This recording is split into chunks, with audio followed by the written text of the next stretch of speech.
यह एक देवर भाभी की रोमांटिक कहानी। गांव की बड़ी हवेली में शादी का माहौल था। दीपक देवर अपने बड़े भाई की शादी में खूब काम काज कर रहा था।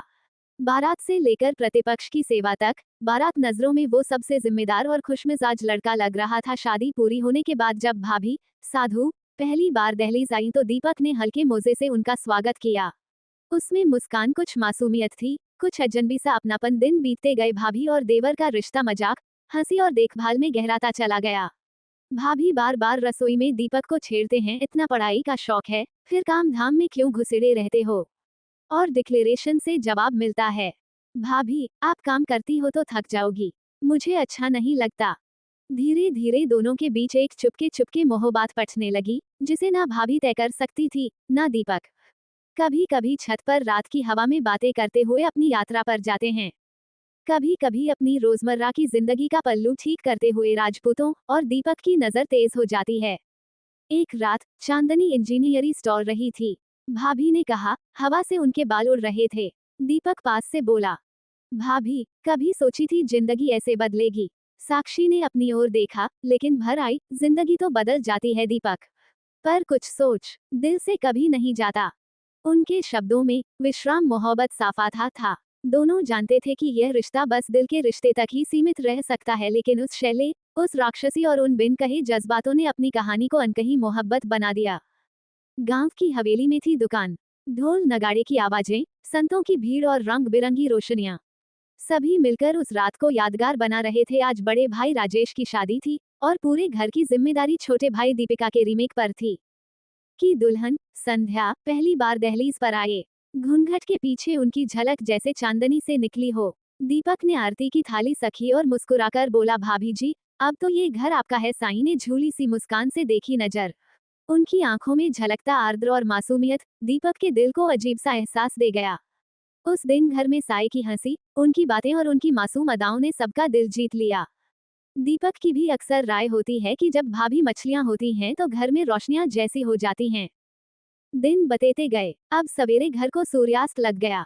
दीपक सुबह सुबह कॉलेज जाने से पहले रसोई में झांक लेता है। भाभी मेरे लिए चाय तो बचा कर रखोगी, नहीं तो माँ तो नकली बनी है।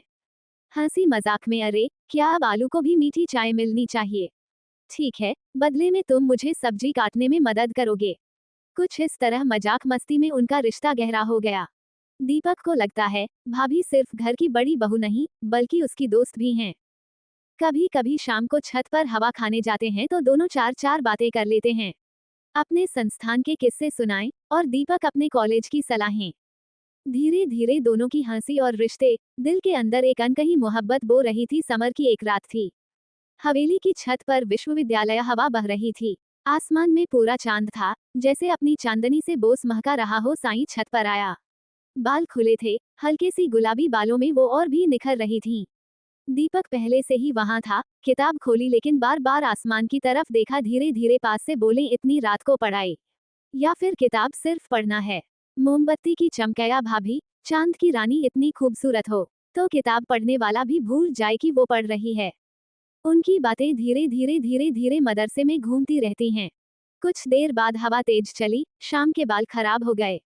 दीपक के हाथ ने अनजाने में उन लेटों को पता लगाया, पर तुरंत पीछे खींच लिया गया। दिल की नजरें तेज हो गईं। दोनों ने एक दूसरे की आंखों में देखा और चुप हो गए। उस पल में जो मशीनरी थी वही सबसे गहरी थी।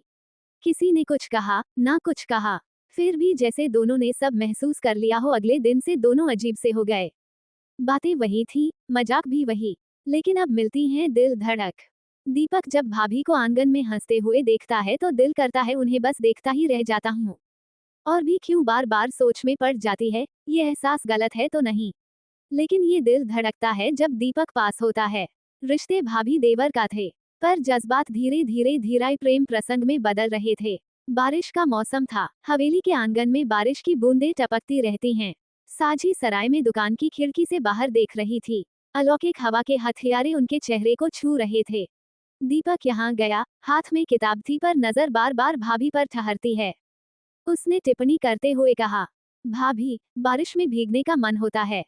साक्षी ने हंसते हुए जवाब दिया, हाँ करती तो है, लेकिन अब मैं भाभी हूँ, मुझे तो जिम्मेदारी निभानी है। दीपक ने नारियल में कहा, भाभी, जिम्मेदारी का मतलब ये है तो दिल की बातें मत दबाओ। उसकी आंखों में आंखें मूंद कर रह गईं। पहली बार दिल ने क्लासिक मान लिया कि जो एहसास है वो सिर्फ अपनापन नहीं, मोहब्बत है। अचानक बिजली चमकी और अंधेरे पल भर को दीपक के कंधे से लग गई। दीपक का दिल तेज देखने लगा।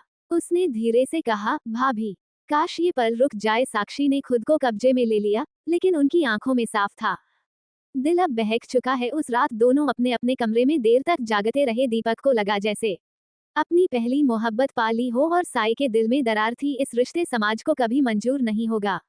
लेकिन दिल को कैसे समझाऊं। दिन बते जा रहे थे। घर में सब सामान्य था, हंसी मजाक, कामकाज, आक्षेप की अवभगत। पर दीपक और साई के दिलों में एक तूफान उठ रहा था। कभी कभी रसोई में साई का पल्लू दीपक की क्षमा से छूट जाता है तो दोनों की सांसें रुक जाती हैं। कभी आंगनों में साई पानी भरते हुए झांकियां और दीपक की दिलचस्पियां ही नजरें चुरा लेती हैं, फिर भी उसका दिल फंस जाता है।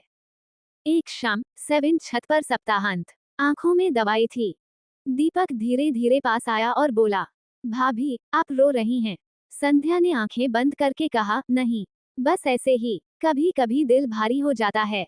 दीपक ने कहा, भाभी, अगर आपके दिल में भी वही है जो मेरे दिल में है, तो छुपा क्यों? मैं जानता हूँ ये रिश्ता आसान नहीं, पर दिल को कैसे झुठलाऊं। साक्षी ने अपनी ओर देखा। उनका अंतिम कांप रही थी। धीरे से बोली, दीपक, मैं भी ये सब महसूस करता हूँ। लेकिन सोचो, अगर किसी को पता चल गया तो हमारा क्या होगा? भाई का क्या होगा? दीपक का चूरा हो गया। वो जानता था भाभी सच कह रही हैं, लेकिन ये भी सच था कि उनका दिल अब एक दूसरे से बंध चुका था। उस रात हवेली की छत पर चांदनी के नीचे दोनों मित्र बैठे रहे। ना किसी ने कुछ कहा, ना कुछ कहा, पर उनकी आवाज सब कह गई। हवेली में सब सामान्य चल रहा था। घर के बुजुर्ग पर बार बार नोटिस करने लगे थे कि दीपक और शाम कहीं और ही करीब हो जाते हैं। कभी रसोई में दोनों की हंसी गूंज उठती, कभी आंगन में बातें खोई रहती।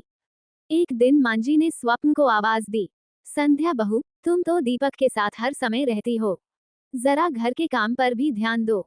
साजिश के चेहरे पर उधार सी झिझक आ गई। दीपक ने तत्काल बात कही, अरे माँ, भाभी तो मुझे समझा रही हो कि पढ़ाई पर ध्यान दो, तुम तो शौक कर रही हो।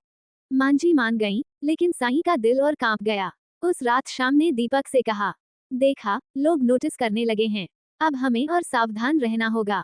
दीपक ने अपनी आंखों में गहराई से देखा और बोला, भाभी, ये दिल छुपाया जा सकता है, पर आपको भी क्या पता है। दृष्टि ने नजरें झुका ली, नहीं दीपक, मैं छुपी हुई नहीं हूँ, लेकिन यही है कि जहाँ ये रिश्ते हमें तोड़ न दो। दोनों की मोहब्बत अब इम्तिहान की घड़ी में थी। दिल मिल चुका था, पर समाज और परिवार की नजरों से बचना आसान नहीं था।